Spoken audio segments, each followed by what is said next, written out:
প্ৰথমতে আপোনালোক সকলোকে ধন্যবাদ দিছোঁ। আমি একদম নোৱাৰাতহে আজি এই প্ৰেছ মিটখন দিবলগীয়া হৈছে। আমি আমাৰ ফালৰ পৰা বহুত ট্ৰাই কৰিলোঁ। প্ৰথমতে জনাবলৈ হ'লে আমি হ'লোঁ আইডিয়েল হিলভিউ আমি ছ'চাইটি এখন ক্ৰিয়েট কৰিছোঁ আজি 5 মাহৰ আগত। তাৰ আগতে এই বিল্ডাৰে হিমত চিংগা ইনফ্ৰাষ্ট্ৰাকচাৰ প্ৰাইভেট লিমিটেড HIPL বুলি কৈছোঁ, তেওঁলোকৰ এইটো প্ৰজেক্ট হয়। তাৰপিছত 6 মাহৰ পিছত সিহঁতে এতিয়া আমাৰ যিখিনি পইচা আছিলে দিব পইচা আছিলে সেইখিনি পইচা সিহঁতৰ তাত আছে, আমাক পইচাটো ৰিলিজ কৰি দিয়া নাই। আৰু সিহঁতে নিজৰ এমপ্লয়ীকো দৰমহা নিদি সিহঁতৰ যিখিনি ইয়াত ৰেছপনচিবল পাৰ্চন আছিলে নিৰঞ্জন শৰ্মা সিহঁত পলাই দিছে। পলাই দিয়াৰ কাৰণে আমাৰ ইয়াত এতিয়া হাহাকাৰ অৱস্থা।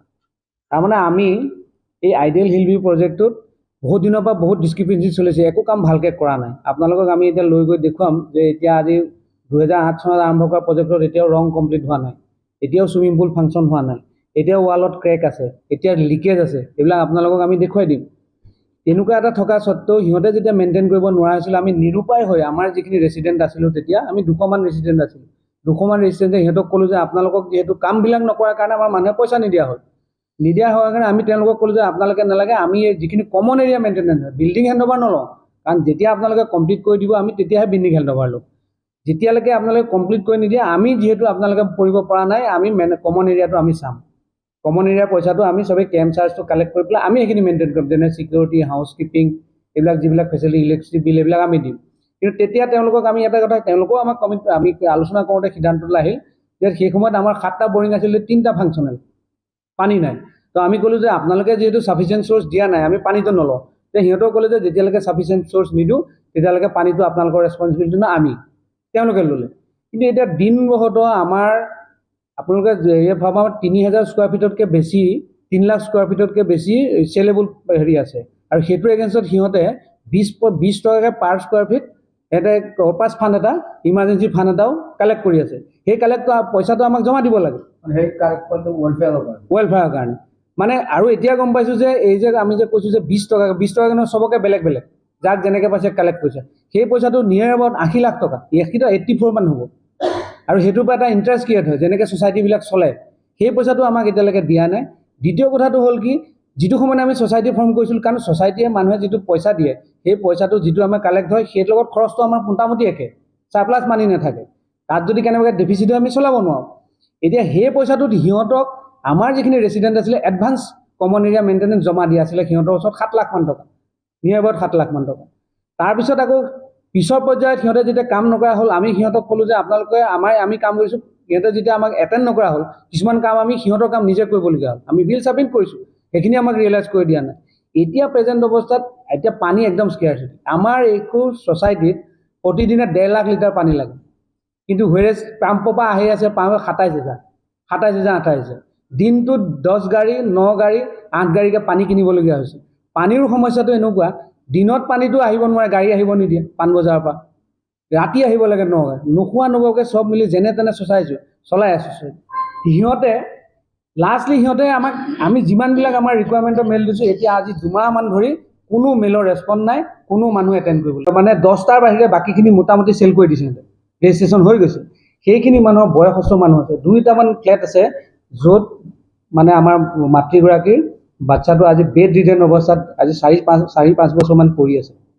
তেনেকুৱা মাইকী মানুহ আছে, বয়সস্থ মানুহ আছে, মানে একদম এজেড 84-85 মাজত। এই মানুহবিলাকক বেছিক এমিনিটিজখিনিৰ পৰা ডিপ্ৰাইভ কৰি সিহঁতে এবাৰ পলাই যাব বিচাৰিছে।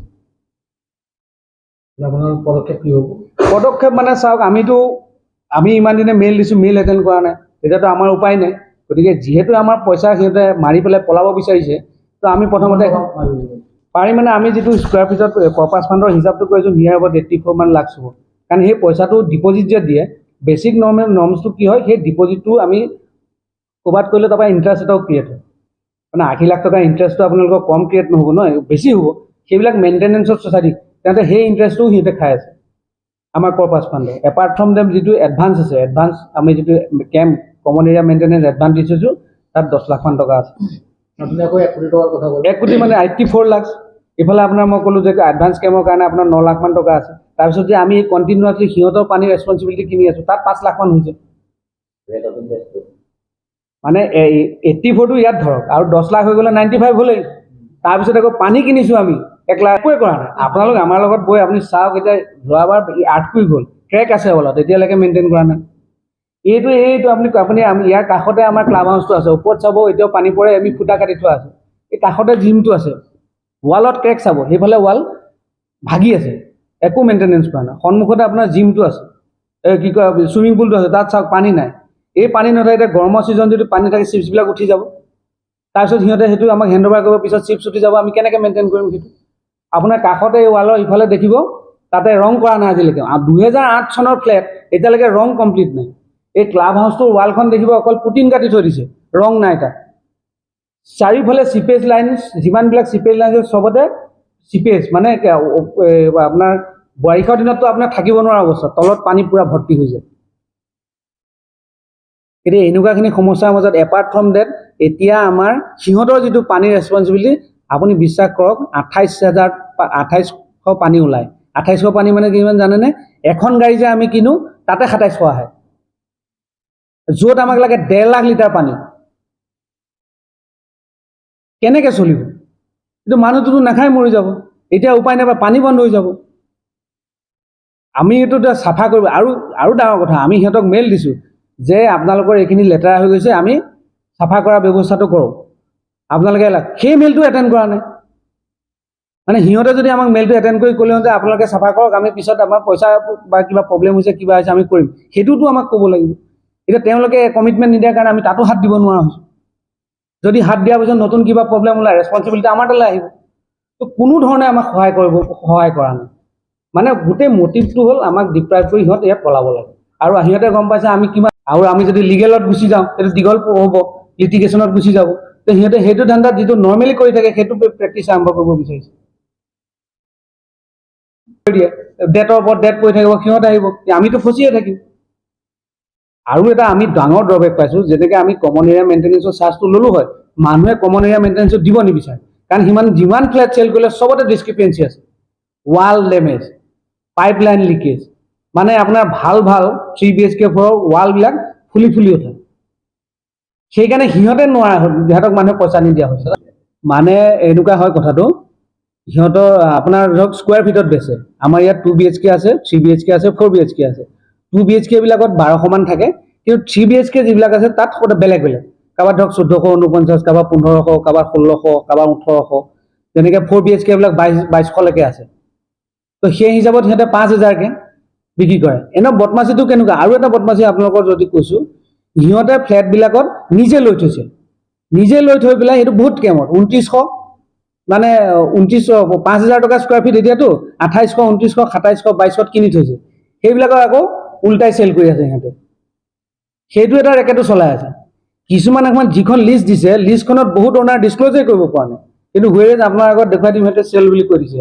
এইখন ৰেকৰ্ডত আপুনি চাব পাৰে, ইয়াত সিহঁতে লিখি দিছে যে সিহঁতৰ 246 ফ্লেট আছে, ইয়াতে দিছে চেল বুলি লিখি দিছে। 246, তাৰমানে এগ্ৰিমেণ্ট ফৰ চেল, এডভান্স লৈ থৈছে চব। অ'নাৰে ডিছক্ল'জ কৰিব পৰা নাই, অ'নাৰ ডিছক্ল'জ কৰিব নাই, ফোন নম্বৰ ডিছক্ল'জ নকৰে। তাৰমানে সিহঁতৰ এইটো এটা সোণৰ কণী পৰা হাঁহ টাইপ। আৰু আমি হ'লো ভিক্টিম, মানে আমাৰ কিন্তু একো নাই। আমি আমাৰ মানুহবিলাকক কি আছে, সিহঁতক ঢুকি নাপাম, ডাঙৰ কোম্পানী, সিহঁতে এইটো প্ৰজেক্ট চলা নাই। চবতকৈ ডাঙৰ কথা, সিহঁতে এইটো প্ৰজেক্ট নহয়, কেলকাতাত চলি আছে, বাহিৰৰ ষ্টেটবিলাকত চলি আছে, সেইবিলাক প্ৰজেক্টটো চলাই আছে সিহঁতে। সেইবিলাক চলাই আছে, আমাক কিয় মেইনটেইন কৰে? আমাৰতো প্ৰজেক্টটো সিহঁতৰ প্ৰজেক্ট ফুললি হেণ্ড অভাৰ হোৱা নাই, একো কাম কৰি দিয়া নাই। এইটো কমপ্লিট কৰি দিয়া সিহঁতৰ দায়িত্ব আছে, সেইটো সিহঁতে কৰি দিয়া নাই। নাই, আমি আপোনালোকৰ থ্ৰুৱেদি আমাৰ মাননীয় মুখ্যমন্ত্ৰী মহোদয় আৰু আমাৰ পুলিচ বিভাগৰ কমিশ্যনাৰ, চিটি কমিশ্যনাৰ আছে, গুৱাহাটী কমিশ্যনাৰ আছে, তেওঁলোকক আমি আপোনালোকৰ যদি অৱগত কৰিছোঁ যে এনেকুৱা এটা ডাঙৰ কোম্পানী যেতিয়া অল অভাৰ ইণ্ডিয়া, পেন ইণ্ডিয়াত সিহঁতৰ ব্যৱসায় আছে, সিহঁতৰ নিচিনা কোম্পানী আমাৰ ইয়াত কম নহয় 246 ফ্লেটৰ মানুহক এনেকৈ ডিপ্ৰাইভ কৰি মৰিবলৈ এৰি দিছে। সেইটো কাৰণে তেওঁলোকক আমি দৃষ্টি আকৰ্ষণ কৰিব বিচাৰিছোঁ, যাতে তেওঁলোকৰ ওপৰত আমিতো আজি এখন FIR দিমেই, এজাহাৰ এখন দিম, যাতে আমাৰ এই এজাহাৰখনৰ ওপৰত ব্যৱস্থা লৈ তেওঁলোকক ধৰি অনাৰ ব্যৱস্থা কৰি আমাক যিখিনি নিয়মৰ ভিতৰত কৰিবলগীয়া কাম সেইখিনি যাতে সিহঁতে আমাক কৰি দি থৈ যায়। কৈ আছে পাঁচদিনত আপোনাৰ 3 লাখ টকা, মানে 2 লাখ টকা একাউণ্টত লৈ 1 লাখ টকা কেছ। ফ্লেটত যিখন চেল এগ্ৰিমেণ্ট থাকে তাত এডিশ্যনেল ক্লজ দিছে যে DLD কৰিবলৈ আপোনাক পাৰ্মিশ্যন দিছোঁ বুলি, এডিশ্যনেল ক্লজ লগাই পেলাই প্ৰক্ৰিয়াতে আকৌ বেছি পইচা লৈ বিক্ৰী কৰিছে। মানে কোনো একো নাই ইয়াত।